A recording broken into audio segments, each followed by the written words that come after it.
What's up, everybody? It's me, Greg Miller, alongside the Pride of Long Island, Colin Moriarty. Go Islanders. Go Islanders, indeed. They're making a run. They are. All right. Hey, Colin, this is a PlayStation conversation. We love that PlayStation. Imagine when I woke up today and looked at IGN and discovered a Ratchet and Clank movie.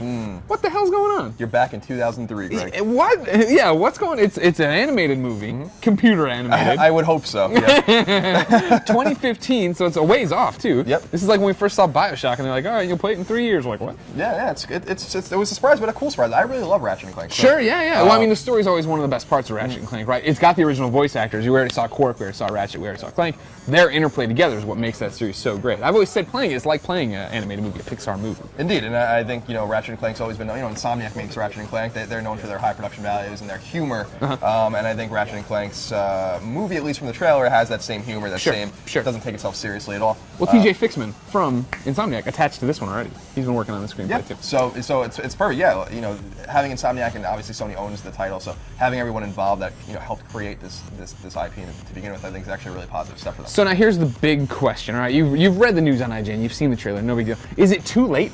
Ratchet and Clank were huge during the PlayStation 2, right? That's when they so excelled. They were such a big deal, and I've said for a while now that I think that they've overstayed their welcome a bit on PS3, right? A Crack in Time is the best Ratchet and Clank game. It's amazing, it's phenomenal, it plays so well, and nobody seemed to really care about it, right? It's kind of like, I've played Ratchet and Clank, I know what's up. Yeah, I think, it is too late, but it isn't. I think we kind of have a skewed sense of what Ratchet and Clank is based on the fact that they're trying to do different things with the game, or the series, and it's not working. All for One obviously came out a couple years ago, and this was kind of like more of a multiplayer-centric game. People liked it, but it wasn't a Ratchet game, and then obviously Full Frontal Assault is a tower defense game, so... Still waiting on that Vita version. Yeah, the Vita version is just in limbo right it's now. It's a cross-buy, cross-play. One day it'll... So I don't think, A Crack in Time did obviously sell well enough for them to make money on it, and it did greenlight these new games, and we don't know if we've seen the end of the Ratchet Clank series. I assume that we probably haven't. Now, see, and this is my thing about it. We were talking in the office about how some people were saying that it is too late. Ryan McCaffrey, Xbot.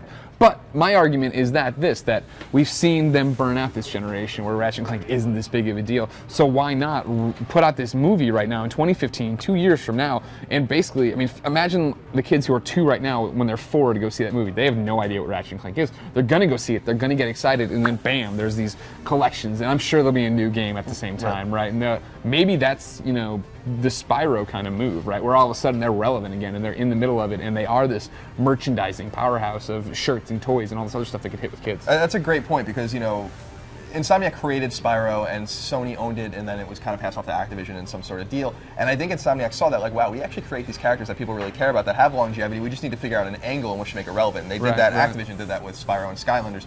And so maybe they're seeing that success, and they're like, well, let's try it with a Ratchet and Clank, because let's not forget that Ratchet and Clank also holds a really special place in PlayStation gamers' hearts as far as being like one of the really first core mascots. We had Spyro and Crash during the PlayStation 1 era, and those were sold off. But Sony owns Jak and Daxter by Naughty Dog, the guys behind The Last of Us and Uncharted, and they own Ratchet and Clank. And these are OG characters that they really could persist for a very long time. They're hot on the streets. They're hot on the streets, and they can persist for a long time. It's like really saying, not that they're nearly as big as Mario, but it's like telling Nintendo, like, well, Mario's kind of old. Right. And it's like, well, hey, these are our mascots. We have this up here with Sackboy and all, and the Chimera, not the Chimera, but sure.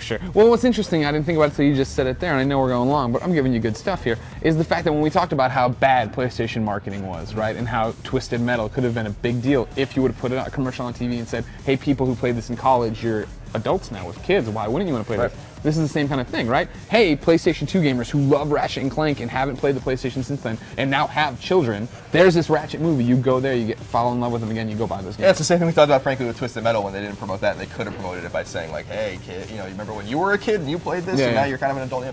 But, I think, in the this is like scary. Remember when you were a kid? But here's a little anecdotal evidence for you about Ratchet and Clank's, relevance, and Sly Cooper's too, because a new Sly Cooper game came out just a few months ago. I have a 7-year-old nephew and a 4-year-old nephew, and I buy them PlayStation games. I bought them a PS3 a couple years ago, and they love it. And I bought them Ratchet and Sly Collection, and I think A Crack in Time and All for One, or whatever. And they love it. They love it. They have no idea. They have no context. And I think so. What you said earlier is really important. That like it's new to you.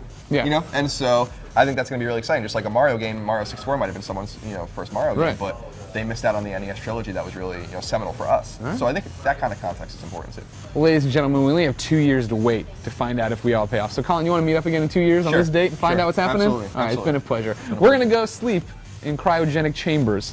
But for everything video games while we're out, keep it on IGN. John Tavares for Hart Trophy. I like hockey.